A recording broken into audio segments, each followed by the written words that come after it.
Hey, Artem. What happening? Hey, you have that nice side angle. Hey, how do you like my 50 millimeter 1.8 bokeh on the side? It's a different lens, huh? I had this set up the whole time. I never used it. I put my actual full frame Sony camera with a portrait lens on it. Oh, interesting. You know why? Because I'm not a webcam. I'm a real camera. yeah, I see what you mean. A lot of people are doing that. Actually, I was just talking about that with a couple of other YouTubers. Just for the audience that doesn't know, so when we usually go on podcasts like on Zoom, most people will use a webcam, but some guys will use their actual camera to get usually not. It's actually not clear footage. Oh, there you go. It's usually not clear footage, but because Zoom limits the amount of clarity or data, but you'll get like a better panoramic image or blur the background or something like that, right? Mm-hmm. Yeah, for sure. I never mess with it because, like, as you can see, I'm thinking like I'm in a square. It's not for some reasons it doesn't fill up the whole frame, but I kind of play with it too much. I was gonna say that. That's interesting, right? There's a little bit of space on the sides. Yeah, I don't know why, but it's something within the settings. So let me figure out how big the frame is. Oh, original ratio. Makes it worse. Perfect. Yeah, I was actually just talking about this with Tony Huge because I noticed in his video when he came on my show, he had the background just blurred out, but he looked very clear, and I thought that looked really professional. I like it because it's a portrait lens, so I played there with manuals so where if my banner was a lot further, it will be you can't see it. That's why I kind of brought it a little bit further to me. But yeah, it's a nice sexy image to me. I like it. I like it. I like it. What's new with you, brother? So last time we spoke was just before you went on the trip. I mean, we've been texting privately, but we didn't actually get a podcast in for a few weeks. So you went on the road trip throughout the U.S. Just for those that don't know, tell us a little bit about it. How'd it go? Oh yeah, I think we need to have a timer for 10 subjects because we're going to be talking about my trip for the whole hour. Trip was great. I've seen a lot of part. It's fun. Remember you telling me you were mixing Virginia and West Virginia. You ended up in some redneck stuff. I went to a couple of places that were you know what? Someone's fucked their sister here, and it's probably okay. It's probably just fine. They have no problem with that. I've seen some parts ooh, that's but other than that, wait. Let's say something for the audience. So that wasn't as judgmental as it sounds. No. Actually, correct. There's a channel on YouTube called The Soft White Underbelly where they interview some people. I don't know if you've seen the interview in the Appalachian Mountains. I love this channel. Yeah, some of them are actually siblings. Yeah, they actually interview people who have slept with their siblings and they have children. Yes, he does have that. Yeah, pretty interesting. For sure. So yeah, no judgment. I just seen in those parts, it was 100% perfect. Still right now, right? So other than that, the amazing. I want to probably focus on the amazing part of the trip. Is our trip got canceled. Our original trip didn't work out. Right? It was supposedly something different. Within 24 hours. Our trip happened because of the people, right? We were going to New York to see the family. That didn't work out. So I just texted a bunch of people. I'm like, hey, can you meet up? I'll go somewhere. If I can talk to you, it will be fine. So the whole trip happened because just people were like, hey, yeah, just come over. So Juji was cool to where me and Juji moved. We got meet up. I got to go to his gym because he was like, yeah, hey, I'm free. If you can be here by 11, come here. I'm like, all right, I'm leaving my house at 3 a.m. I'll be there by 11. And we did that. Which state does he live in? North Carolina. Oh, cool. Okay. So, yep. We went there. That worked out. After that, also met a friend of ours that was cool enough to let us stay at his house in the mountains. Shout out to Mike. I'll send him a link if you're going to be watching it. Mike let us stay at his beautiful house in Boone, I think, in Smoky Mountain. It was beautiful. I have cinematic footage on my drone. It's amazing. Yeah, I've seen beautiful footage. I saw that. Yeah, I was like, it's a good setup. Mike lives a good life. Mike is a retired man at 50 years old. It's beautiful. So, yeah, so that was beautiful. We went to Todd Hutchings' place. Todd met us perfectly. We practiced. So we had, as I said, it only happened because of the people and the connection, right? Other than that, we will not be able to go to these places if people weren't allowed us to stay there. So we had absolute fun. We went all the way to Ohio to see Todd Hutchings and then made our way back to North Carolina, South Carolina, Hilton Head, Georgia, and Florida. So it's a nice southeast trip. Now, does Todd live in like? Because I always see he takes videos in his backyard. Does he have like a acreage there, or is it just a small backyard? It's a hard to explain. He does have a little yard because he lives right on the river.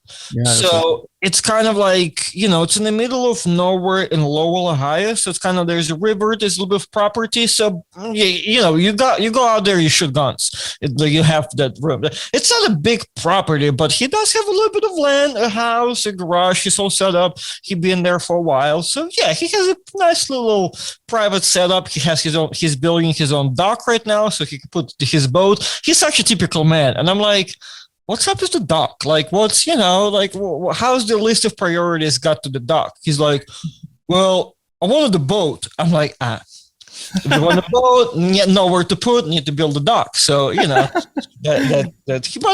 has his cool little setup. I love it. So we should do some housekeeping. I was thinking, Artem, maybe for our next episodes, before we do our episode, we should maybe post a Q&A post on both of our Instagrams so we can see if people have interesting questions. And then at the end of every episode, we could do like a short Q&A just to keep, interactive with the audience. For sure. Sounds good, right? Yeah, because I would just want to elaborate on that before we continue. Because also, we kind of post them, if we film them, we post them a little later.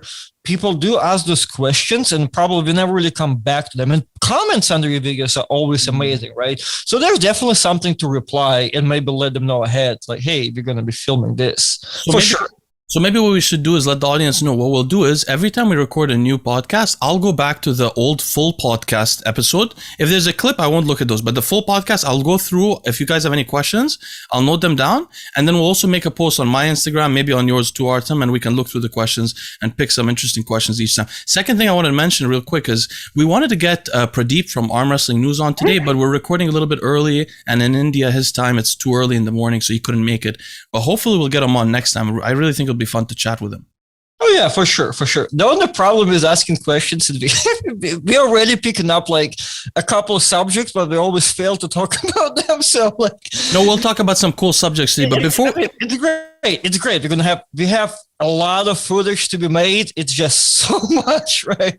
That's true. And that's why sometimes it's helpful to cut up the podcast because otherwise maybe some people won't get through all the topics. But before we get into some like biohacking topics for arm wrestling, okay, how to improve performance and stuff like that, I thought maybe you and I could update ourselves a little bit on what's going on new in the arm wrestling world. Specifically, first thing I wanted to note is how is your channel going and what in the world possessed Ryan Blue Bowen to start posting so much great content, great titles. His titles are designed so well now. I gotta applaud Ryan Blue Bowen. They're like Derek, my friend from More Plates, More Dates titles. Like you gotta click on them. They're so exciting. Yeah.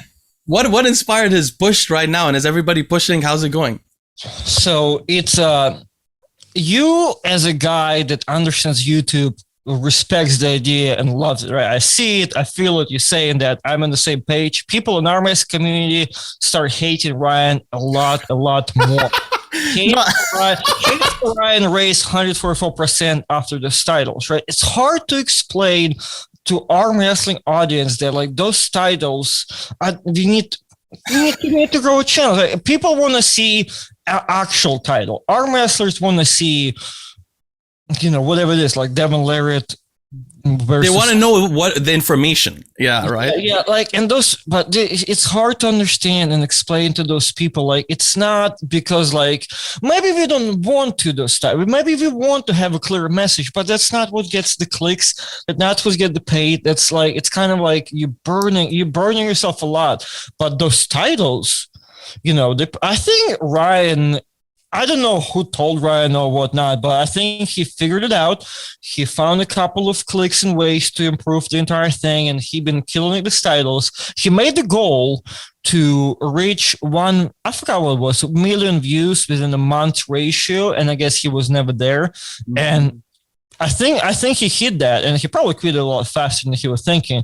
But he posts 2-3 times a day. He stays motivated. People be like, arm wrestling and the YouTube audience are so different. Arm wrestlers don't understand what Ryan doing at all. People hate. Yeah, let me explain it also just from my perspective, because honestly, I tell you, I've been on YouTube for a year and a half or so. I have the greatest difficulty titling titles like that. My friends always tell me, like, I'm going to post a video. My other YouTuber friend will tell me, hey, dude, you should title it this way. And I just have an aversion because I don't want to title it in a way that's not completely, it's a little bit of a trick, to make people want to open it. The thing is, though, just for the audience to know, if you don't title your videos that way, YouTube actually down-regulates your videos. So even your real subscribers, the arm wrestlers, won't even see your videos anymore. So we have no choice. Like, we have to do these kind of weird titles or inflammatory kind of content to get, you know what I mean? So it's unfortunate. It's not a clickbait. What they call it is a legit bait, right? To where it's right before that clickbait, to where it's a legit thing, right? There's a video on YouTube about how thumbnails work. There's this guy that made amazing video, and he was showing how he will make a title and make a thumbnail, and the video will not perform, and he'll say the statistics. Couple days after, he will change the title and the thumbnail, and then the video will spike up, right? Absolutely. Absolutely. And that's one of the keys that smart YouTubers, I don't do this, but smart YouTubers, once they post a video, Artem, if they see like the first 5 hours, it's 10 out of 10, 9 out of 10, they'll change the whole thumbnail, the whole title to try again, each time. But hey, the interesting thing is that John Brzenk opened a YouTube channel and is posting daily. He does not stop. He's so on the algorithm. I'm like, bro, this guy, he just joined YouTube and he's on the algorithm. So even to make that even better, Ryan told us in our we have, as I told you, and maybe I don't know, me and Ryan and a couple other people made that group of content creators just to motivate and help each other. Ryan shared, he gonna show the numbers, but I guess he saw John Brzenk numbers. None of those arm wrestling hustlers channel, me, Ryan, nobody's even close. Oh my God, he doubled his subscribers in a week. He went from 10 to 20. Yeah, for sure. That's, and those, and John is actually the person that can afford to title his videos very simply, right? Because he already people already going to watch, right? Mm-hmm. So John is the only person that can probably have like a weird thumbnail of him, like not able to figure it out what it is. Yeah. Instead of the title, it's maybe like a date or like IMG, file number.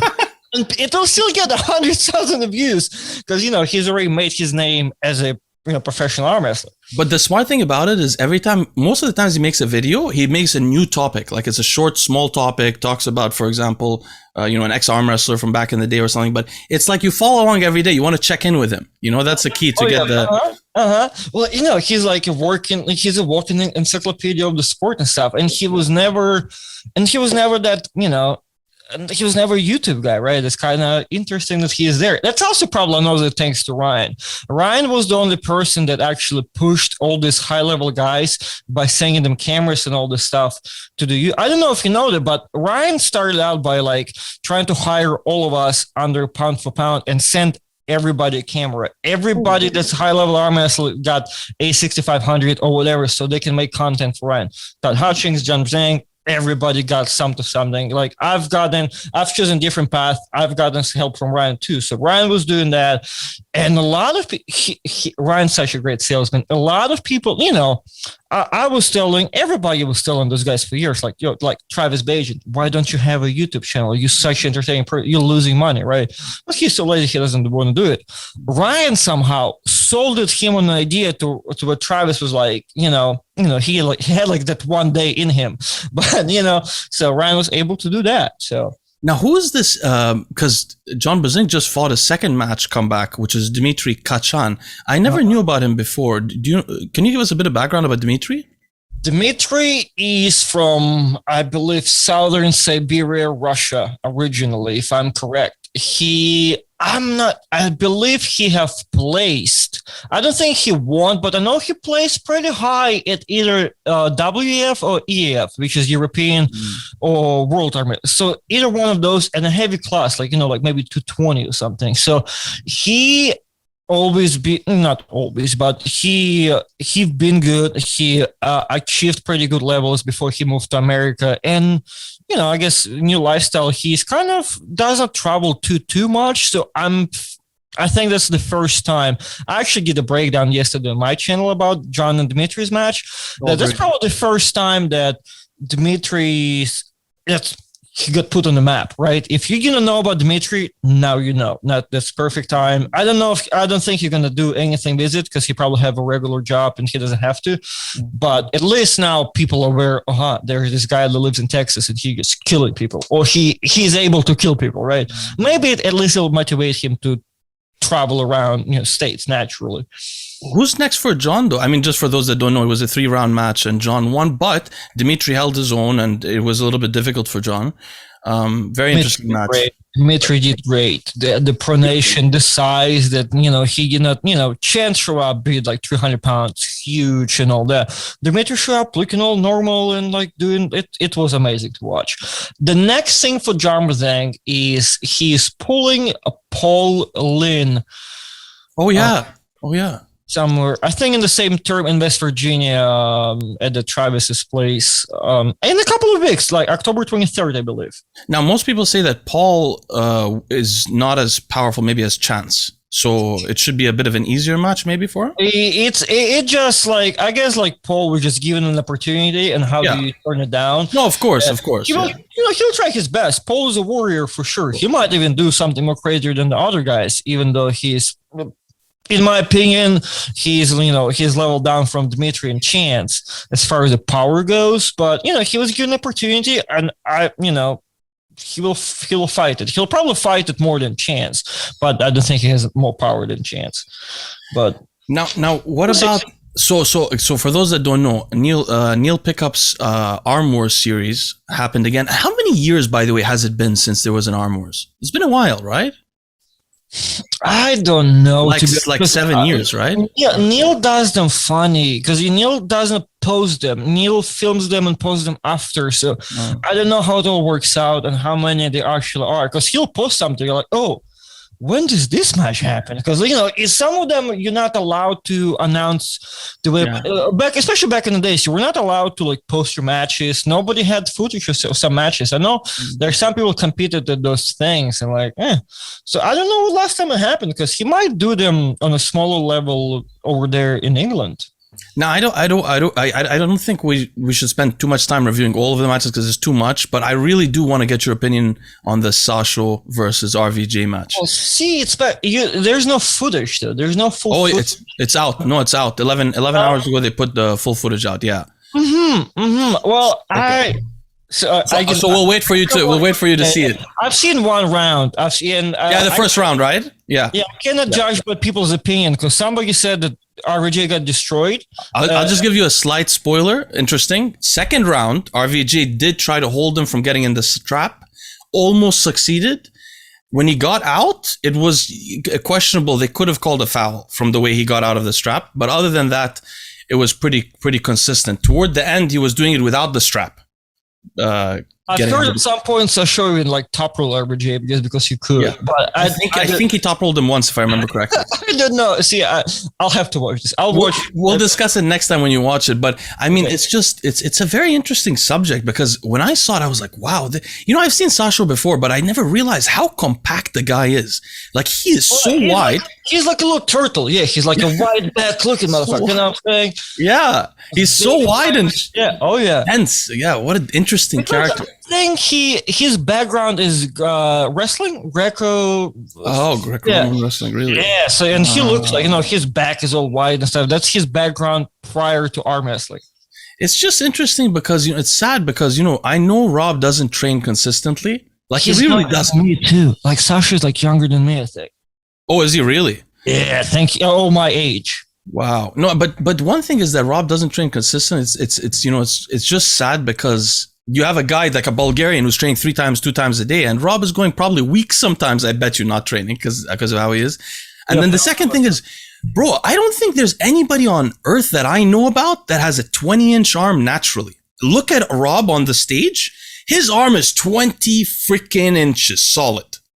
Unbelievable as a natural. I mean, the potential for this guy, it's just crazy. But every year that he stays a natural, the potential grows lower and lower. I'll send you a guy. His name is Justin Tamak. I'm sorry, Justin, if I butcher your last name. He's a 19 or 20-year-old kid that just started arm wrestling. He got, I think his arms like a 19. He had ginormous arms, natural. The guy just been if you ask him, well, I've never met the guy. I've seen the videos. He looks impressive. His first tournament beat so many professional like people who've been arm wrestling for years, and he has the book. From what I've heard, he has a book of his every workout he has done since he was like 9 years old. Every weight, every work, so like some people say he'll just stop because he's ginormous for like being 19, but he doesn't have those chemical things to him. He doesn't look like it, but then you see his passion, how he documents his workouts throughout whole his life, and that makes sense. When you're passionate like that, you gotta have. That's a good segue. Let's start talking about like our main subject that we talk about each week, which is the biohacking element. The first thing is, we won't go into too much detail about this, but I wanted to show you something, Artem, and I think our audience will find this extremely interesting. So let's do this. These are my notes from a blog post that I'm creating. Should be coming out in the next few days. I'm going to have a video about this. This is called Pentosan Polysulfate. Pentosan Polysulfate is an injectable and oral polysaccharide that has maybe the most beneficial impacts of any PED on the development of collagen in joints and the inhibition of the degradation of collagen in joints due to arthritis, due to excessive work, all those kind of things, and also produces an extremely anti-inflammatory effect in joints. As you can see, this is a literature review. Each one of these bullet points is a citation. This will be on my website soon, so people can read it in detail and make a decision of their own. I go through its effects on different health impacts because it has some good health impacts. It has one major concern, which is, if we go further, this is, by the way, how it works via arthritis, the molecular mechanisms. And then here you can see some studies on animals showing massive improvements in cartilage function and joint inflammation. And then you can see human trials, 6 once weekly injections, just 6 injections, improve knee osteoarthritis parameters for up to a year in humans. Second one is 4 weeks, just 4 weeks of injections, 4 injections, improved it for 8 weeks in knee function. It is a dramatic improvement. The problem is, if you inject, so a normal schedule is injecting once a week at that dose, which is like 200, 250 milligrams. But there is eye damage that occurs over very long-term use. So if you do, I calculated about 11,000 injections, which would take a very long time, obviously. But the reason why this happens, by the way, is because this is given as a treatment for a certain bladder condition. So there are some people in old age, they stay on the medication for 20 years, 30 years. So the average time is 15.5 years after exposure, they start to develop the eye issues. So potentially somebody could use this for, say, 1 year, 2 years, build up their joints while they're using growth hormone, all of these other peptides that may increase the growth of the joint development and their integrity, and then stop using it, for example. So I suggest some protocols and ways that you can go about it here. But the reason why I wanted to bring this up is because, we look at, obviously, Siplenkov is a different example because Siplenkov is born differently. He always looked different. But when you look at Levan, and we see this massive growth. We see this in powerlifters and bodybuilders, but we never see somebody grow and his joints grow that much. I've known a lot of powerlifters who abuse growth hormone for years, but a lot of things grow, but it's not specifically the joints. Now, it may be because of the training in arm wrestling, it focuses some of the development in that area. But my question was this: do you think Levan may have come across this drug before? Because this drug, combined with growth hormone and other things, may develop superhuman joint function. So it's a very interesting concept. I didn't want to bring this up before because of a couple of reasons. One of them is I think that this drug is a competitive advantage for those that I sometimes advise. So I thought maybe I'd keep it secret, but no, I think it's an interesting subject to discuss. The second one is obviously the eye damage. So I don't want people to go crazy and start using this for 10 years in a row and hurt their eyes, Well, it sounds like from the amount of dosages, it sounds like it's kind of like you have to overlap use it, right, to get the eye damage, right? You'd have to be doing it for over a decade, probably. Is it like possible? Like people do that, or like people do use it for over a decade, but to treat these bladder ailments, basically people who have bladder pain and so on, they don't use it for joints for that long. It's Yeah, it's been only used in short studies for joints, and it has, like I said, the interesting thing is you can use it for 4 weeks, once a week, and then for the next 3 months you don't have joint pain. So, for example, if you were training, you could do cycles of it, or you could do once a week for 4 weeks, and then do once every month. That's a common procedure for racing horses, by the way. They do that like maintenance dose. And the interesting thing about this drug, most drugs relieve the symptoms of joint pain. This drug actually reverses the disease process. It undoes the development of arthritis. So it's one of the few drugs that does that. So that's one thing I wanted to bring up. Another thing I wanted to bring up today is talking about joints. You know, one of the major sources of joint pain is the development of cells in our body. These cells are called senescent cells. And I just want to introduce them to arm wrestlers that are listening. So senescent cells, what they are is your cells in your body, they divide through what's called hyperplasia. And they divide according to growth. The more protein you eat throughout your life, the more times they divide. They divide until each cell has a different limit. It's called a Hayflick limit. When it reaches this cell division limit, the cell either dies, called apoptosis, which is a good thing. If it dies, it doesn't cause you any problems. Or it becomes this kind of zombie-like cell that doesn't work properly, can't divide anymore, but never dies. It's called a senescent cell. Senescent cells cause local inflammation wherever they are in your body. So, for example, one of the reasons... I think I know what you're going to say next, but I'm listening. Yeah, I just think one of the reasons, for example, you'll notice, like I have white beard hair over here in a patch. Why does it go in a patch? Well, one of the thoughts is that one hair will turn, the dermal papilla cell will turn senescent, and then the senescent cell causes local inflammation in the area that causes damage to other cells. That's why white hairs will group together sometimes. Now, the interesting thing is this, in studies in which they give, recently in the last few years, they've been developing drugs that can kill senescent cells. The interesting thing is we always knew senescent cells cause inflammation, but we didn't know that the main cause of pain in joints is actually senescent cells in the joints. So, for example, there have been studies on osteoarthritis in 70, 80-year-old women. And when they inject them in the joint with a compound that kills senescent cells, they have no pain, even though they have no cartilage in the joint. It's completely worn down, but the pain is gone. So senescent cells have a large role in causing that inflammatory pain over time, especially as you get older, especially if you're eating a lot of protein and you're growing and you're those kind of guys. So what I was going to describe here is in a couple of weeks, I'm still developing the video. I'm going to be developing a video about approaches to killing senescent cells, a comprehensive video about different pharmacology, supplements like quercetin, ficitin, and there are also antibiotics that do it, for example. There are tyrosine kinase inhibitors like dasatinib. So there's a few options. My plan is to start doing some experiments on myself. Every month or two, I usually try to fast for 4 or 5 days. When you're fasting, all the cells in your body become vulnerable to stress. So in that fast, my idea is to use the senolytic molecules that kill the senescent cells, and they'll be more vulnerable to death during the fast. And I'll notice if I notice any decrease in inflammatory pain over time. And I'll update you guys. Hopefully this may be a possible way for us to reduce joint pain as we age. And also, by the way, senescent cells cause so much other damage in the body. And isn't Naltrexone does the same?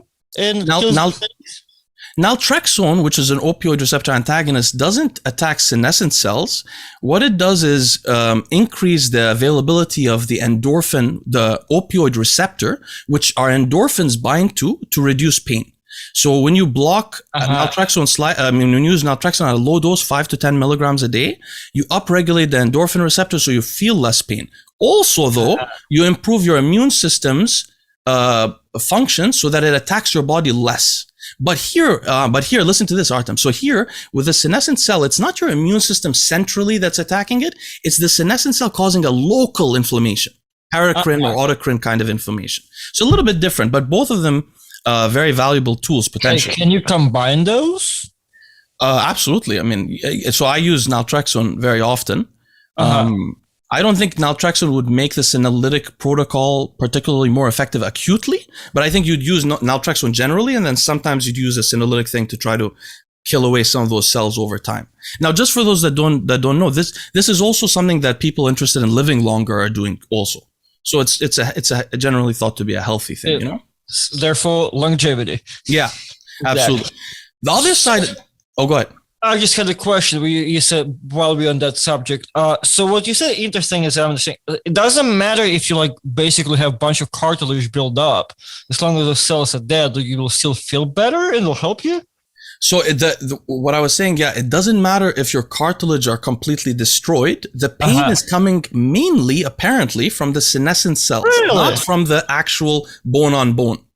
Really? Yeah, that's the very shocking thing. Yeah. Yeah, because that's what people, that's what mostly people, well, in arm wrestling, right? Mostly that's what people think they're coming from. You put too much stress on the elbow, cartilage builds up here, so we get those funny looking elbows all the time and you get in pain. That's the arm wrestling theory, right? Yeah. So that's a different subject. So I was talking about like in the knee, when people age, the cartilage wears off. In arm wrestling, you get scar tissue. You get even more cartilage, and sometimes you get. I guess in arm wrestling is both, right? Both, both are going on. You get some, But yeah, it's most likely that the majority of the pain sensation comes from an inflammatory response locally. And by the way, one of the interesting things about Pentosan Polysulfate, which I was mentioning earlier, that drug, one of the interesting things, it reduces the expression of nerve growth factor in response to inflammation in the joints, which means when your joints are inflamed, your tumor necrosis factor alpha from the immune system causes the increased mRNA expression of pro-NGF, which is nerve growth factor grows your nerves, so you feel more pain. So when you get inflamed, it actually causes an increase in nerve growth factor. Pentosan blocks it. It does so many things. Pentosan is a very interesting drug. But anyway, the next thing I want to talk to you about is, I thought this would be an interesting subject because sometime RVJ was talking about like, when he goes to competitions, he was saying like one of the advantages that PED users, androgen users, testosterone users have is that they enter the match with more aggression and more determination psychologically, not just physically. So I wanted to talk about that, like psychological manipulation to improve sport performance. I want to talk about two things specifically, not psychological, but neurological. First one is dopamine. So dopamine is a very interesting hormone. So when you raise testosterone levels, you also raise dopamine levels, usually acutely. And that's one of the ways that testosterone increases ambition and drive. Dopamine is a driving hormone. It motivates you. It also does another thing which is very important. I need some of that, just dopamine. Can I get some of that? Dopamine. The second thing it does though, is it habituates you to whatever you do physically. So if you're doing a certain neurological pattern, like if you're trying to pull in a certain way very quickly, but you raised your dopamine signaling while you were training, you would learn that habit better. Faster. Okay? Faster. You learn it faster and your neurological signaling would be better. You would also be more aggressive in the gym when you go to train. So I wanted to mention this. So what could you do to raise your dopamine signaling a little bit? I'm not suggesting you do this. These are PEDs, but I'm writing it down. The first thing is there's a supplement called L-tyrosine. I would always take a gram of L-tyrosine every day. L-tyrosine is the nutritional precursor to dopamine. If you don't have enough L-tyrosine, you can't produce a lot of dopamine. So first thing is about a gram of L-tyrosine. I like to take it in the morning. I also like to take 500 milligrams of Uridine monophosphate. That works through a different system a little bit, but I like to combine those two together. That'll give you more out of the drug you use later. So the drug you use later could be, for example, you could use before your workout, instant release Welbuterine, which is a bit lighter. It's a dopamine reuptake inhibitor. It'll increase dopaminergic activity in your brain for a few hours if it's instant release, but it's light. It's not very intense. Another one could be Ritalin, which is called methylphenidate. That's a little bit less dopaminergic than Adderall, but still dopaminergic. You could use that, and it would be enhanced by the L-tyrosine uridine monophosphate. Or you could use some amphetamine like Adderall. What I would do personally is always use the lowest dose possible to get that increase in the signaling. If you feel it, you feel driven, don't raise the dose. Be very careful. Don't use it every day of the week, otherwise you'll totally adapt to it. 4 days a week max. So that's for dopamine. Now there's another, while you're thinking, there's another side that I wanted to mention, which is the cholinergic system. So the acetylcholine in the nervous system and in contractual muscle determines sometimes how strong you can contract a muscle and also affects your concentration and performance psychologically in training. So what I wanted to mention is what you could do is from a supplement, get a gram of CDP choline in your diet from a supplement, a gram every day. It's probably your nutritional requirement to produce the neurotransmitter acetylcholine, which is in the brain. It's like a hormone. It's made out of choline. So you need a gram of choline supplementary. Now, if you eat a lot of egg yolks, you might not need a supplement, but you need a lot of egg yolks. So I would take a gram of CDP choline, and then before my workout, I would take 100 to 300 milligrams of alpha GPC. Alpha GPC is a supplement that releases stored choline in your body, so it gets into your blood, past the blood-brain barrier, into your brain. So it does it acutely. So you could take, like, right before you work out, 100 to 300 milligrams of alpha GPC. Some people require higher doses, but you won't if you supplement enough CDP choline. And then the drug that you could use to improve this is called donepezil, DONEPEZIL. What that drug does, it's used, by the way, for Alzheimer's disease patients to improve memory. It has a very good safety profile. But what that drug does is it stops the breakdown of acetylcholine in the brain. So you produce more acetylcholine in the brain, you can contract your muscles better, you have better memory and attention and all that kind of stuff. And then that hormone is stopped from being broken down, so it saturates in the brain. Okay. So these are a couple of ideas not many people use. I thought they would be interesting for arm wrestlers to consider. Yeah, that sounds pretty fun. I lost my last thought, but to your original question about RBJ, that's interesting that he said that and that it is his name in the subject, because he's like probably not the only, but he is that one guy that people always say that he will be different and he's more aggressive, right? For some reason, I've heard the stories that apparently if RBJ is very not nice and calm, he gets beaten and whatever, but once his head is there and he's really aggressive and all that, is like a whole another human being, which, you know, if you watch my matches, I'm the opposite. I'm really calm. I'm a stand-up comedy guy. I'm over there cracking jokes. I'm not, you know, my head is in the game, in my opinion, but I don't need to be aggressive. Matt Mask is one of those. When I interviewed Matt Mask, I'm like, you know, what's your approach? And Matt Mask said, like, you know, when I go to the match, I'm picturing the guy that pulling me, that is, he's like, you know, beating my wife, he's, you know, throwing dirt on my children, and that's what, you know, motivates me to do stuff. That's Matt Mask's perspective. And RBJ kind of probably similar, where he needs that aggression to be out there. So I see exactly. I see what you're saying. Let's explain that biologically. Why would it be that you want to be hyped up before your match, like your match, like Matt Mask?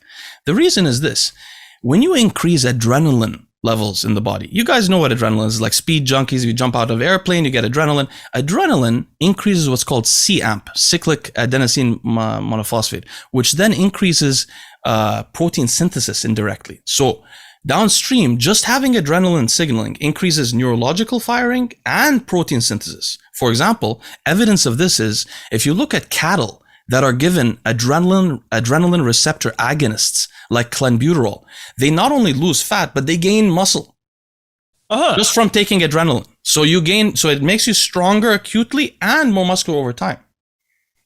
Interesting. Yeah, okay. Certainly. That's what I remember. You mentioned Adderall. I've taken Adderall before the tournaments probably twice. Interesting. At what dose?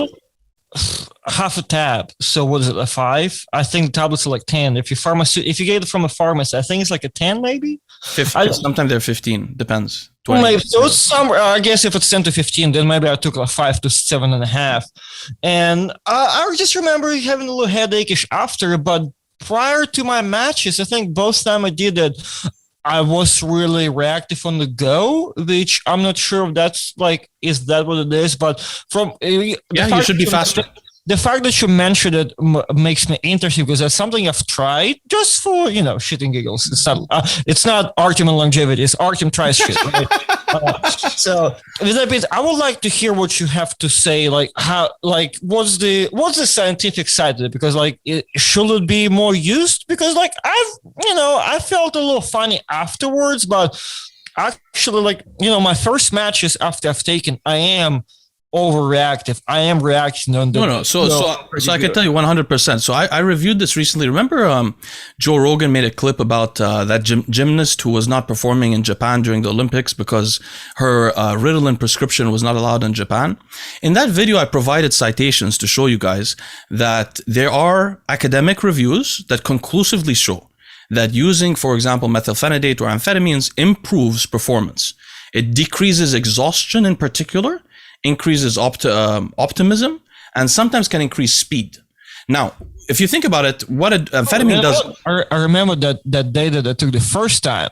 I arm wrestled whole day, whole night long in 2 events in the same day, and I was not tired. Exactly, and that's why it was used by every army in World War II. The British used amphetamine, the Germans used methamphetamine, the Japanese used methamphetamine, the US used amphetamine. All of the armies were on amphetamines because they had to be awake for long periods, they had to focus. It's one of the most performance-enhancing drugs. The problem is people abuse it and get adapted to it, taking it daily, and then they don't notice many effects, or they take too much or whatever. If you are just using it like once a week on your key training day or on your matches, because you can't just suddenly take it on a match. You won't be adapted to it. You need to know how does it work exactly for you. It has to be in your body? No, it has to be like, for example, if you're using it once a week, you know what to expect. So when you come into the match, you will get a certain response from it. Okay, so you need to maybe know your sweet spot, because I'm not. Yes, absolutely. I'm not on medication of any kind. So that was just kind of like somebody like, hey, do you want some? Like, sure, not just knowing your sweet spot, but actually in the literature on amphetamines.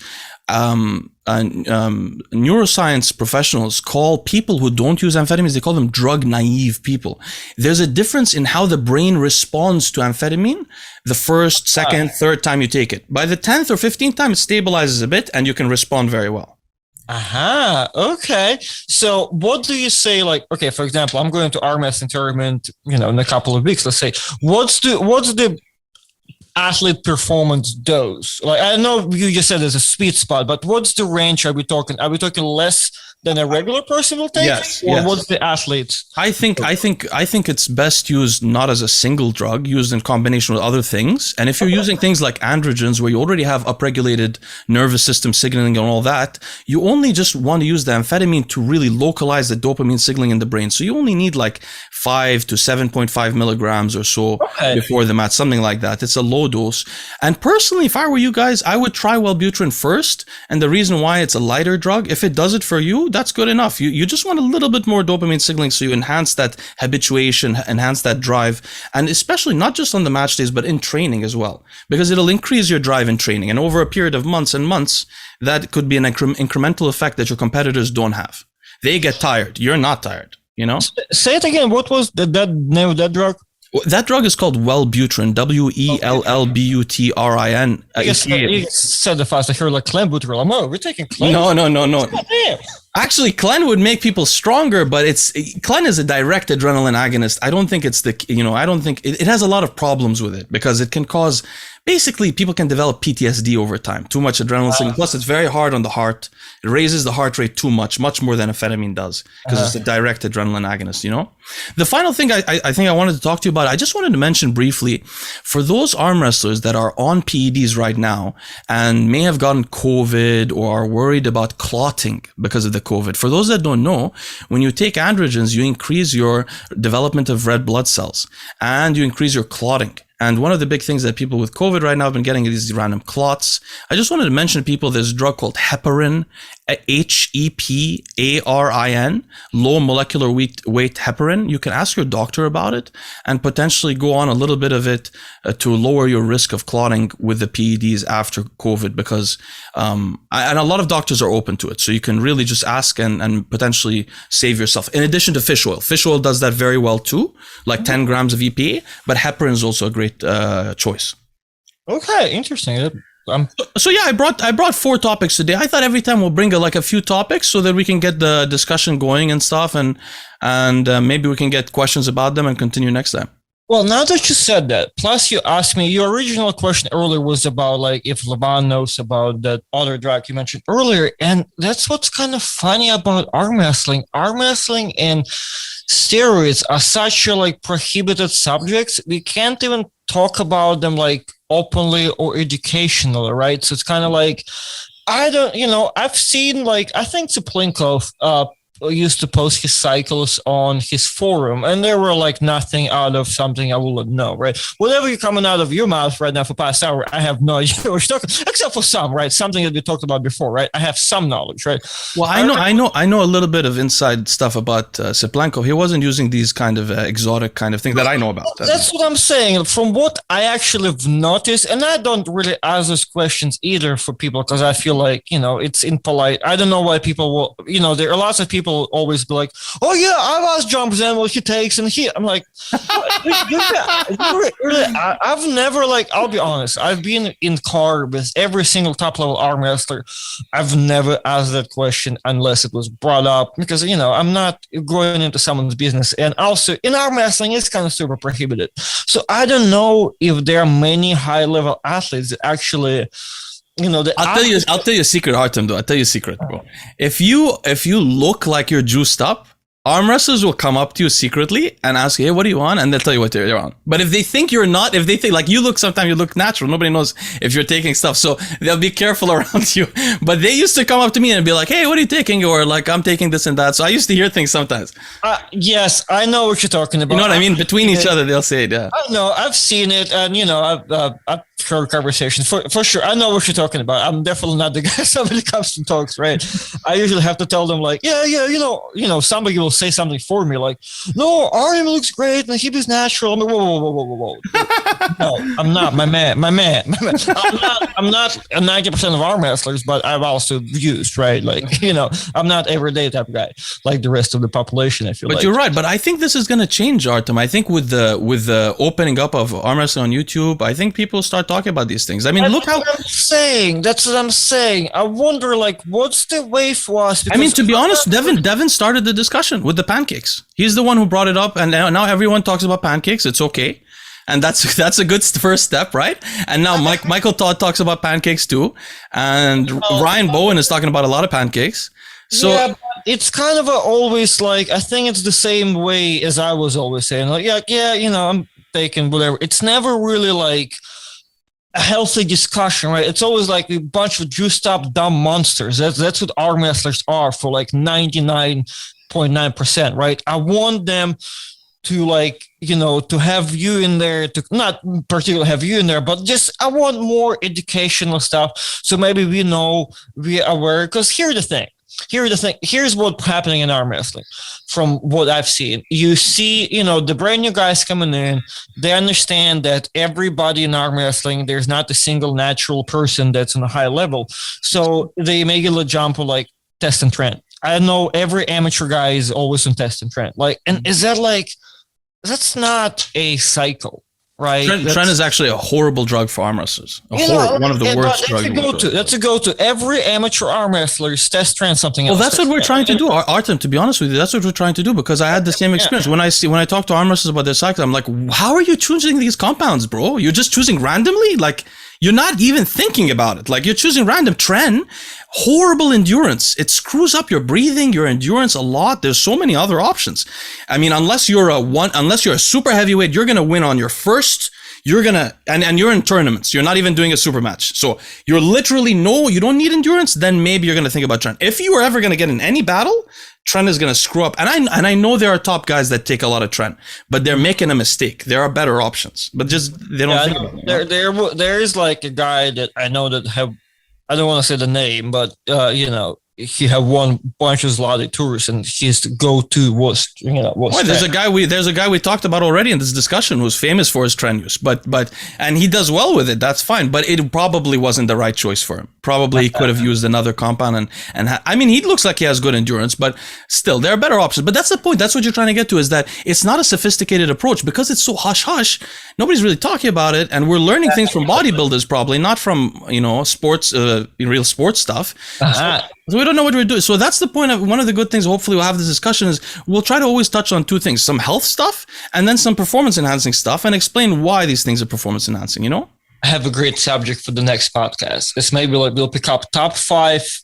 It's basically, I want to pick up those drugs that arm wrestlers do use, and I would like to break them down. Oh, great idea. Why not to? You know what I mean? Because, arm wrestlers go to drugs probably a little bit, test Trend, Deca, Anadrol, right? That's the thing, Bro, right? this is done. Let's do this next time. This is going to be brilliant. We'll do like the top 5 overused drugs or supplements also. We could actually have a supplement one also. Okay, supplements too, for sure. But that's like, later. I've never heard of anything exotic. Sometimes you'll have a guy message you like, hey man, do you know we're gonna get like super on the low? I'm like, what video did you watch? Why don't you just go off a normal test and trend? Like, what's going on? So I will laugh.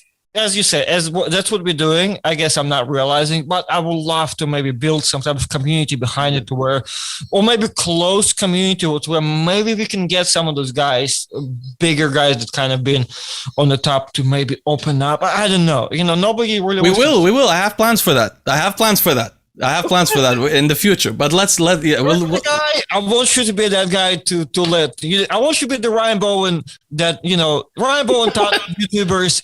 Ryan Bowen taught big arm wrestlers how to use YouTube. You're gonna teach them how to open up about the use. So we'll do it together. Maybe hopefully eventually we can also have guests on, but it'll be cool. Hopefully we get the discussion going, and people will have feedback also. People have their own ideas. Comment in the comment section below. Let us know your opinions on things, and let us know if you try these things. And be careful, guys, when you use anything that stimulates dopamine. You really need to know the system. You need to never do it more than 4 days a week. Use low doses. Just be careful with everything and take it slow. And if you have questions, ask us and we'll answer in the next podcast, Okay, Artem, I'll let you go for now, brother, because I gotta go prepare for my next podcast. But it was such a pleasure to talk. Brother, let's make sure we don't miss too many weeks again. Let's try to get it next week. It's my fault, by the way, to the audience. My fault this time. It's not Artem. I kept having with the baby, things go crazy in my schedule. Yeah, for sure. I mean, we say it all the time. Life's we're on a good schedule. I text you. You available? No, next day. We'll record very soon. All right, brother. All right. Well, the next one will be very fun. These top 5 things. And we can talk. Hey, no matter what, I guess before you go, I want to let your audience know too about my Sober October thing. Maybe people know I'm on Sober October. There's no trees, aka no weed. There's no sodas. There's no sodas, and there's no takeouts. So those are 3 things I want to eliminate because weed. It's just because it's my tolerance is going too crazy to where I don't feel anything. I want to bring it down. Right? That's all it is. It's nothing to sodas. It's something. Sodas to take out something I didn't have in Russia. Like in Russia, I'll probably drink a little bit of soda a week. Whatever. Now I drink I at least drink 1 can of something a day, right? And that's not big by any American means, but it's a lot in my heart because I was growing up 18 years by not doing that. Yeah. Takeouts in Russia. I lived in a small town. You cannot take a takeout because there's nowhere to go, right? You have to have it. So, and that, what? That's a little thing. It's just maybe saving your money or whatever. But it also teaches you how to be on point. Like in the morning, all right, there's no food at home. What's for dinner? There's no, if you don't know how to go for takeout, you have to be prepared. You have to be, you cannot be just like, it's 7:00. We have no food. But more importantly, brother, thing about it is just think of the incentives of any restaurant. So if you're ordering takeout, the restaurant, they might tell you the food is healthy, but you don't see them preparing it. Their goal is to make it as tasty as possible. So they will literally put whatever the hell they can in there to make it tasty. That's another part to it. Yeah. So that's why for the whole month, we're not taking out, we're not eating out, the more I can do, I'll go buy a drink somewhere, but there's no food from outside places. There's no sodas in my body. I'm actually, but it's so ridiculous. I'm okay with drinking beers or alcohol because I don't do that. Yeah, so wait. I just caught that. You're like, the most I'll do is go buy some drinks. What are you talking about? It's Sober October. Hold on. By drinks, I mean I'll go, if I go to Chick-fil-A, I'm not going to buy chicken nugget, but if I want lemonade, I'll buy lemonade. But okay. But drink-wise, I think I haven't, so far, I'm 3 days in, I haven't done anything. But I'm thinking I should be I'm okay with myself drinking beer because that's something I don't do. That's not something I need to be cleaned up for. You know what I'm saying? Soda, I've abused. Takeouts, I'm abusing those. We obviously. Beer, I bought 24 pack 2 months ago. I probably have 20. So I have no it's Sober October, just a name. Really. It's basically October of restricting a few things, and I'm encouraging other people to, right? My wife, she doesn't do anything, that's mind altering, so she just kind of gonna cut out sodas, and I'm not gonna let you go take a takeout. But a lot of people can use some of that. You know what I'm saying? Like, especially with weed, lots of people eventually, I guess, like a lot of people get to the panic attack point. A lot of people like quit weed for that point, because all of them eventually get that. Oh, I've been getting a panic attack. So I'm just trying to knock it down so I can get high again. Once the tolerance gets too high, it's not as enjoyable. You have to break it off. But the funny thing, I'll tell you, I've been in your position before. Hopefully it doesn't go the way it went for me, but I've been in your position before. I was like, I don't like alcohol, so I quit weed, and once in a while I go drink, and then because you don't have weed, you start drinking the alcohol. You're like, oh, actually, this is, I got used to this now. I like this. So then I had to quit both. Anyway, look, brother, I'll let you be. I got to go prepare for the next podcast, but I hope you continue being sober. Let me know if you get some beers. Hopefully they're IPAs for John Brzenk, the Lagunitas brand. Well, you know what? We're going to check. Hopefully people will join you more than my channel, and I'll update you guys on November 1st how my October went. Very soon. All right, brother. I'll let you be for now. You have a good day. Your viewers like, subscribe. Thanks, everybody. And hopefully getting some sleep too. Yeah, talk soon, brother. You too. Bye-bye.